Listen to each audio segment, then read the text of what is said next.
नमस्कार। Times of Swaraj के खास कार्यक्रम ये रिश्ता क्या कहलाता में आप सबों का स्वागत है। जी हां, इस खबर को मैं पिछले 3 महीने से फॉलो कर रहा हूं। मतलब इस खबर को कैसे चलाएं, इस खबर से जुड़े हुए तथ्यों को कैसे संकलित करें, ये सारी कोशिश हमारी 3 महीनों से चल रही है। और इस 3 महीने के दौरान मैं ये खबर ना चलाऊं, इसको लेकर जिस स्तर पर भी दबाव हो सकता है उस स्तर तक दबाव देने की भी कोशिश हुई है।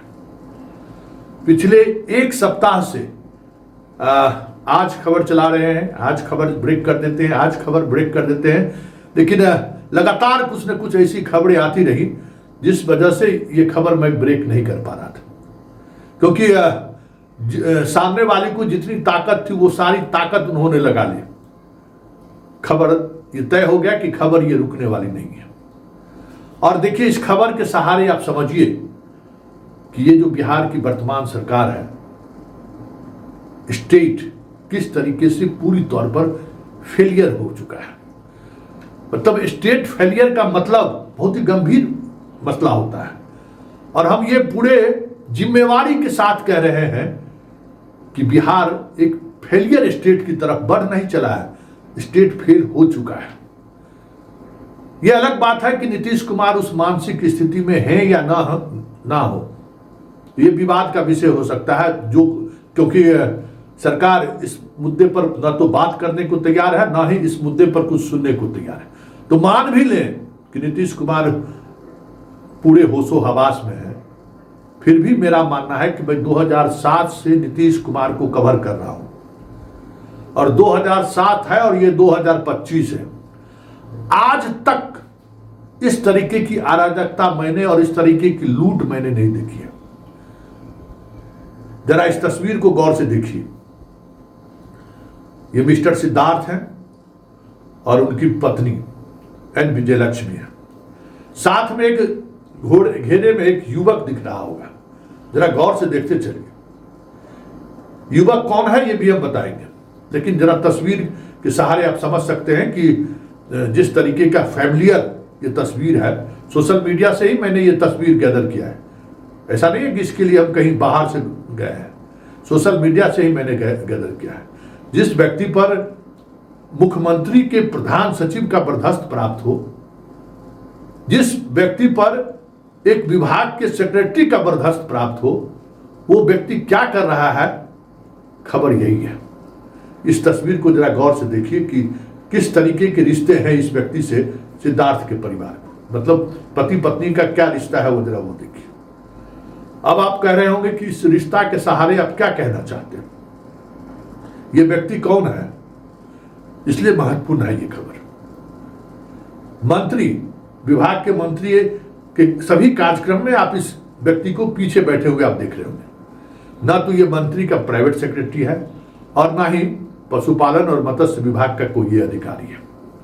तो फिर ये है कौन, किस हैसियत से वो मंत्री के ऑफिशियल कार्यक्रम में डेस्क के पीछे बैठता है और ऐसी जगह पर बैठता है जैसे लगता है कि मंत्री के वो खासम खास है या फिर सेक्रेटरी के खासम खास है।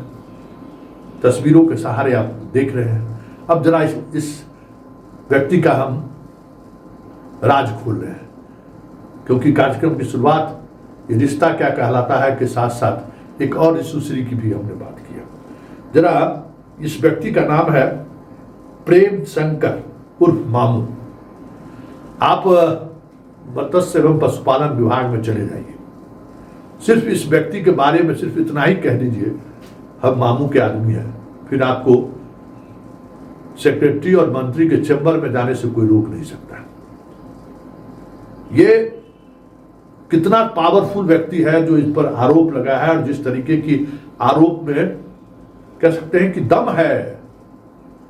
पूरे बिहार में जिस स्तर पर चारा घोटाला हुआ है ना, अगर जांच हो जाए तो उस चारा घोटाला से भी बड़ा घोटाला इन दिनों चल रहा है। जांच भी हुई है, जांच भी हो गया, जांच में सब कुछ साबित भी हो गया, लेकिन मामा का पकड़ इतना मजबूत है कि उस फाइल पर ऑर्डर नहीं हो रहा है कार्रवाई करने के लिए। अब जरा मामा का कर्तव्य हम आपको दिखाते हैं ये मामा जो है इनका कर्तव्य क्या क्या है। बिहार सरकार हाल के दिनों में एम्बुलेंस खरीदा है वेटनरी डॉक्टर के लिए। एक एम्बुलेंस 15,97,000 रुपया में इसने खरीदा है और ठीक 11 दिन बाद उसी तरीके का एम्बुलेंस इन्होंने 18,42,000 में खरीदा है। 11 दिन के अंतर में लगभग 3.5 लाख एक्स्ट्रा और सैकड़ों में और ये खाता है। इसको लेकर हाईकोर्ट में याचिका दायर हो गई। हाईकोर्ट का जजमेंट आया और वो जिस कंपनी से इन्होंने एम्बुलेंस खरीदा है वो ब्लैक लिस्टेड कंपनी है। तुरंत कंपनी पर कार्रवाई करने का आदेश हुआ। अभी तक कुछ नहीं हुआ है। मामा का पावर देखिए। पटना जिला के जो पशुपालन पदाधिकारी हैं अरुण कुमार, मामा को वो नोटिस नहीं लेते हैं क्योंकि ये भी नालंदा के हैं और वो भी नालंदा का है। नोटिस लेने को तैयार नहीं हुए तो मामा को 3 बार सस्पेंड करा दिया। पहली बार इनका तबादला किया गया मामा का, मामा ने तबादला कराया, इनका टेन्योर पूरा नहीं हुआ था, ये हाईकोर्ट चले गए तो हाईकोर्ट इनको स्टे कर दिया। और इस अभी हाल में 1 सप्ताह पहले भी इनको सस्पेंड कर दिया तो हाईकोर्ट स्टे कर दिया है। और हाईकोर्ट अपने स्टे में लिखा है कि लगता है विभाग किसी खास आदमी को इस पद पर बैठाना चाहता है। मामा कितना पावरफुल है, बात एक एक बात हम बताएंगे। पूरे बिहार में मत्स्य पालन के लिए प्रधानमंत्री की योजना है पोखर खुदने का 10 एकड़ में। सासाराम जिला में एक ही जमीन पर मत्स्य पालन भी, मत्स्य का जीरा भी, मुर्गी पालन भी, 5 योजनाएं एक ही जमीन पर इन्होंने दे दिया। इसकी जांच हुई। सासाराम के डीएम का भी रिपोर्ट है, डीडीसी का रिपोर्ट है कि स्थल पर तो कुछ है ही नहीं। अब और उसमें जो सब्सिडी था वो सब्सिडी की राशि निकल गई है। ये कोई एक जिले की बात नहीं है, पूरे बिहार में इस तरीके से सैकड़ों पोखरे कागज पर खुले हैं। जांच हो जाए तो मामा जिस रहनुमा की वजह से मामा कहलाते हैं विभाग में, पता नहीं उस रहनुमा का क्या होगा और इस मामा का क्या होगा। बात यहीं तक नहीं है। मामा का कारनामा जो है ये सिर्फ 2 ही योजना नहीं है। हर ट्रांसफर पोस्टिंग में मामा की रजामंदी जरूरी है। और मामा की पत्नी जो है वो पशुपालन पदाधिकारी है, यही 2019 में बहाल हुई है। और उनके बहाली को लेकर भी बड़ा सवाल है, किस तरीके से फर्जीवाड़ा करके वो बहाल हुई है। कल उस पर भी हम चर्चा करेंगे। लेकिन मामी को जो है 2019 में जिनकी नौकरी हुई है, बिहार के 2 महत्वपूर्ण डायरेक्टरेट के प्रभार में है ये, जिसके सहारे पशुपालन विभाग सब कुछ कर रहा है। 2 डायरेक्टरेट के प्रभार में है हमारे मामी जी। ये मामा का रुतबा है। और बात अगर खुलेगी, जो खुल चुकी है, तो जिस चारे घोटाले में श्याम बिहारी बाबू से लेके बहुत कितने पता नहीं कितने अधिकारी जेल गए, सजा हुई, उस दौर में उतना ही राशि बहुत बड़ी राशि थी। आज अगर बात खुल जाए, क्योंकि एन सरवणन को वहां से हटाने की, जब एन सरवणन वहां सेक्रेटरी थे तो उन्होंने कई निर्णय पर जांच बिठा दिया था। और ये जो बाईपास देख रहे हैं, उस बाईपास इलाके में मामा श्री ने बड़ी संपत्ति अर्जित की है और उस संपत्ति को लेकर इनके खिलाफ डीजीपी से लेकर इकोनॉमिक ऑफेंस तक कंप्लेन हो चुका है और जांच शुरू हो गई है। पूना से लेकर दिल्ली तक ना जाने कितनी संपत्ति इन्होंने अर्जित की है।